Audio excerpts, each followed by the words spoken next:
Good day everyone! Kamusta ang lahat? Eto nga ang inalisan namin. Pinalayas na kami dito dahil ibibenta na nga ang bahay. Tumira nga kami dito ng ilang taon din ng aking anak. Sa iniwan ko na nga lang yung cabinet, binenta ko sa kapatid ko, at yung kama binigay ko na lang sa aking sister. Kasi napaka-bulky, di ko na nga lang dinala. So ayan, napakaraming kalat. Ngayon, dahil pinalayas kami, syempre, nag-upgrade na kami na aming pamumuhay. May ganun pa. Oo, kaya lumipat na nga kami. Ayan, iniwan ko na nga rin yan. Dahil luma na. At, dito nga kami lumipat. Ayan, may bar ako. Pwede na ako maglasing. May aircon na, hindi na ako magpapakabit.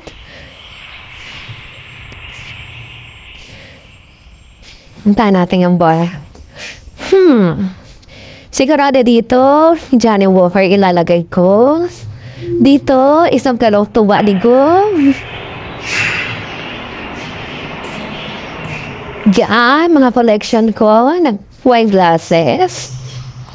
Hey, gusto po itong marble. Ang ganda ng kanyang kanyang kulay. Black. Mahilig kami sa black ng anak ko. Black and white. So, ayan. Hindi ko na kailangan maglagay ng mga shelf. Meron na silang built-in cabinet dito.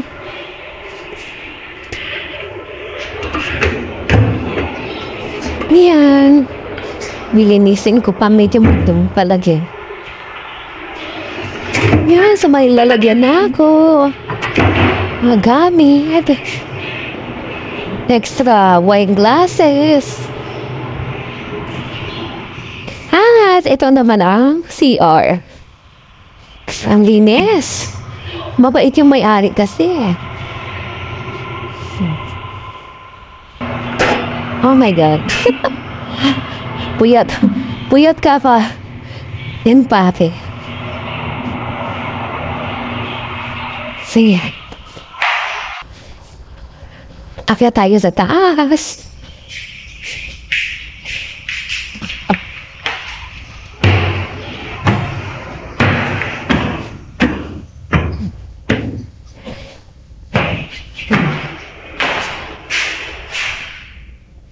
So, maliit lang. Gagawin ko tong office. Gagawin kong office room. So, may malalagyan na ng mga books, whatever.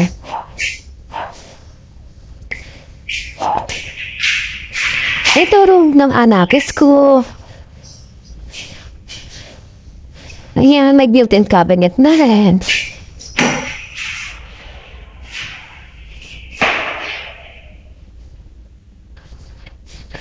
May space pa sa dulo. Pwede lagyan ng kanyang shoes. At ito ang master bedroom. Dito ang second honeymoon namin. Dito ang honeymoon namin ng aking husband. Charot. So may AC na.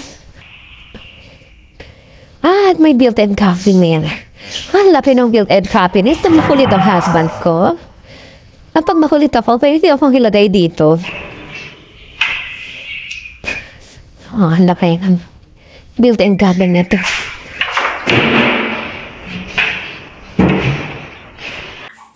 At ayan nga, madaling araw kami naghakot para hindi istorbo sa daan, walang traffic. At kahit nakabalandra yung sasakyan dyan, hindi makakaabala sa ibang dadaan. Ayan, napakarami kong ligpitin kasama kong mga pamangkin ko dahil walang anak ko nasa Boracay. Ako lang mag-isa, takot-takot eh.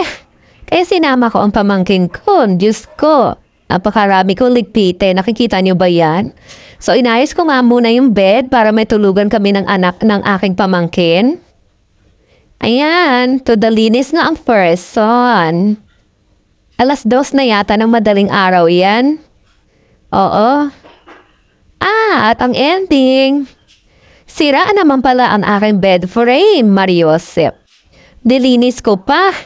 Hay nako te, nagpakahirap lang pala ako. At wala yung ibang parts. Tapos may mga sira na ring parts so hindi ko rin nagamit. Ang ending, ibinigay ko na lang yan sa gumagawa dito. So ayan nga ang first food namin. Dahil ginutom kami. Kumain na lang kami ng cup noodles at saka Milo. Minom na lang ng Milo. Kasi hindi rin ako makakatulog kaagad dahil sa dami ng aking ligpitin. Kaya kumain na lang muna ako. At yung sister ko nga at bayaw ko ang nag-assemble ng aking table dito. Para na magamit na ako. Ito nga ang aming first meal dito ng aking pamangkin. Ayan, pizza sa palengke. Bulalo sa karinderya. At paksiw na bango sa karinderya. Siyempre may kanin. O diba? Ayan. At milk tea. Para pampagana kumain. Wala kami maisip na kainin ng pamangkin ko. Kaya yan na lang yung binili namin dahil nagliligpit pa nga. Wala pa akong time magluto. Kaya bumili na lang kami sa labas. Ayan. Mabilis ang kainan. Ano na actually ito kinabukasan na yan eh. Parang dinner namin kinabukasan na. Habang nagliligpit. Wala talagang time magluto kasi nga napakarami. Ako lang mag-isa nagliligpit. Kaya ayan. At ito naman ang first cake sa bahay na to. Dala actual ito ng kapatid ko noong di ko alam, nakalimutan ko. Wedding anniversary ko pala nung araw na yan. Nagdala yung kapatid ko ng cake. Siya palagi nakakaalala nung first wedding anniversary ko. Siya din nakaalala. At ayan nga, to dala ba ang first song? Unang paglalaba ko nga dito sa aming bahay ngayon. At kasama ko siyempre ang aking baby, ang aking manok. Ayan, ang laki na ng kanyang takbuhan. Wala nga akong car, may manok naman ako, o di ba bongga? Ay nako, nakakaloka. So ayan nga, busy-busy yan ang first son. So, yan lang naman yung ginagawa ko araw-araw. Maglalaba, maglilinis, magluluto, mag-aasikaso sa anak ko. At syempre, meron din naman iba. Online, affiliate marketing yung ginagawa ko dahil ayoko nang bumalik ng call center. Dahil napakalayo ng aking biyahe araw-araw. Hindi na kaya. Diyos ko, madyunda na ako, Ang hirap na bumiyahe para sa akin. Sakitin pa. So, ayan, hina-handwash ko yung mga underwear, uniform ng anak ko, mga white. Hina-handwash ko talaga yan. Kasi masisira pag washing machine. So, nakaka-relate yung ibang nanay niyan sa akin. Ganito naman talaga ang daily routine nating mga nanay, hindi ba? After litambak yung labahan ko niyan. Hindi ko lang pinakita, nandito banda sa bukana. Sobrang dami ng aking labahan. Naimbak-imbak. Kasi sa kabila, wala akong washing machine. So dito, ayan, binili ko na rin doon sa may-ari yung washing machine niya. Yan. At maganda dahil may sampayan na nga rin. Ano nga to may ilaw na, lahat kompleto. May curtain rod na.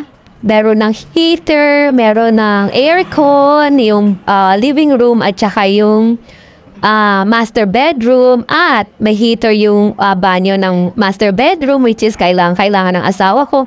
So hindi na ako magpapakabit. So napakalaking bagay na hindi na ako bibili ng additional aircon dahil maliit lang yung aircon ko dati.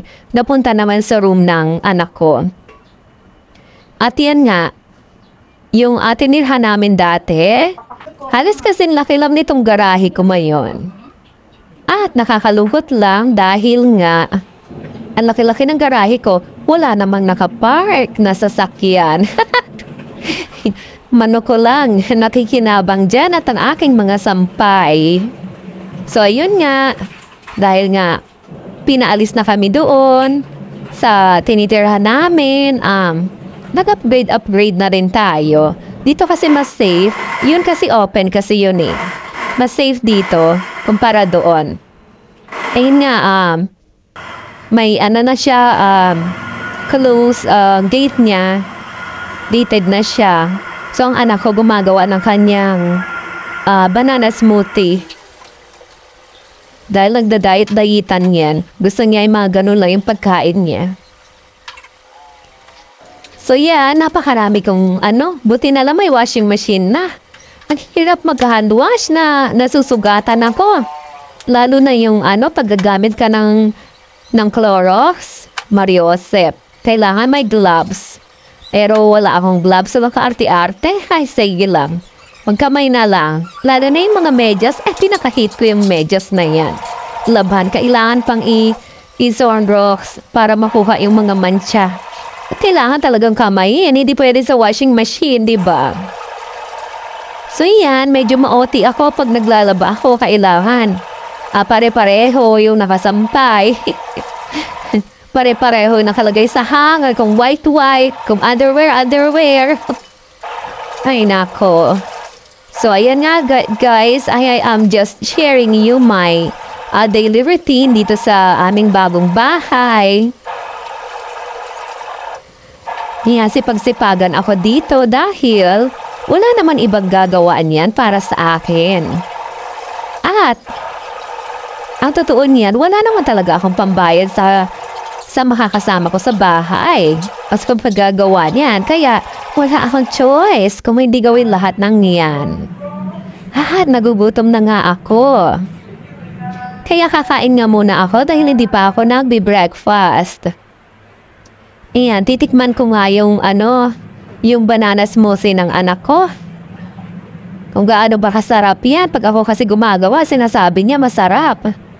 Ito sa kanya, ay nako, mukhang malabnaw. Ayan nga, hindi ko ma-type. Hindi ko kayang inumin. Hindi masarap, puro tubig. Mali yung niya, paggawa niya. Naparami yung kanyang water. Powder kasi ng milk ginamit niya. Kaya naubusan kasi ng fresh milk. Kaya yan. Hindi ganun kasarap yung gawa niya. So, magbe-breakfast nga lang ako ng sinigang na salmon.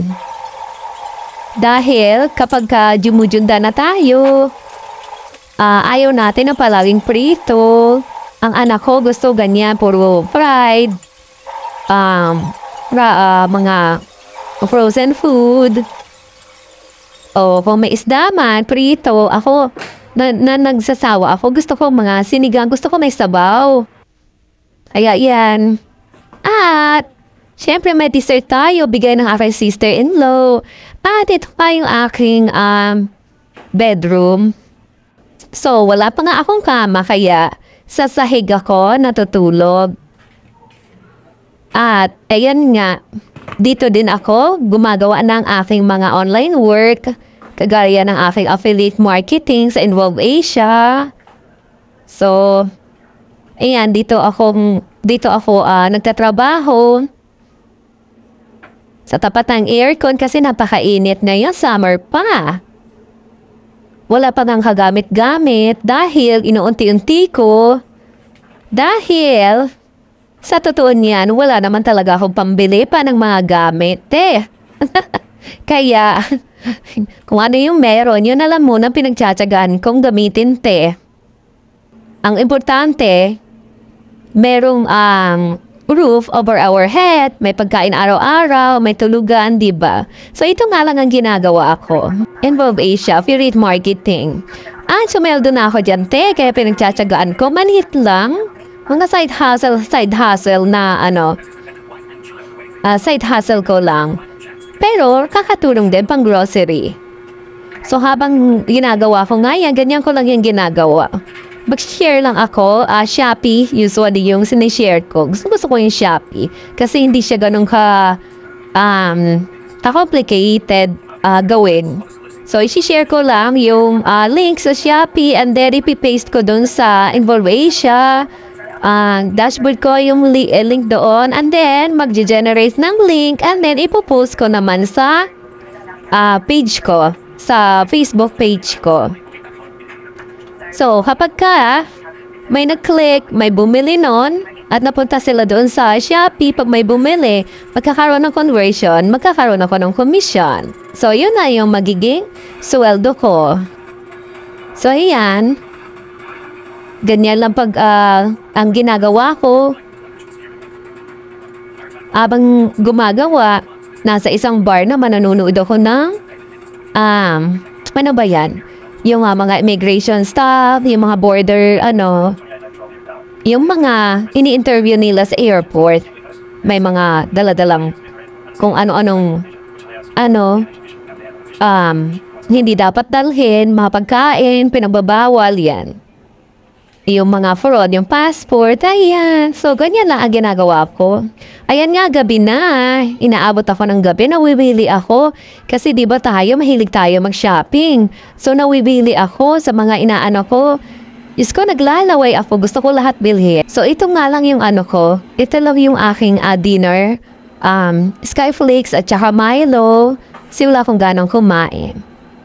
So, yun nga, nakaligo na nga ako at matutulog na ako, te. Maraming salamat sa pagsama niyo sa akin today. Sana nag-enjoy kayo at sana huwag kayong manood ng aking mga videos. You can join my community if you wish to. Just click the join button and choose the budgets that you want. Sa mga hindi pa nakapag-subscribe, please subscribe, like, and share. Kita-kits ulit sa susunod kong video. Ingat kayong lahat. Bye!